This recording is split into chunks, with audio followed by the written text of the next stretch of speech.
Good morning. We're going to do a couple more videos because we've had such positive feedback and asked to do more. So this morning we're just going to go over the bypass valve. On our units you could have gray handles or red handles located on the back of the control valve, and they're shaped like arrows.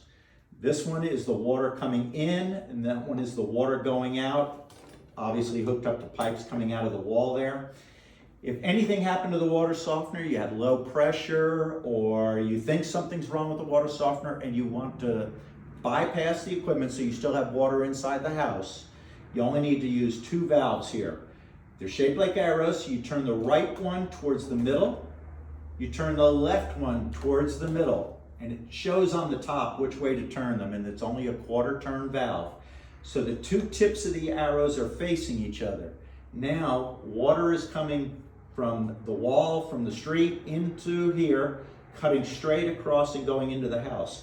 It's not going through the water softener at all anymore. So if there was a leak or if there was a problem with the water softener, we recommend that you put it in bypass, and then there's usually a sticker on the unit. Go ahead and pick up the phone and give us a call.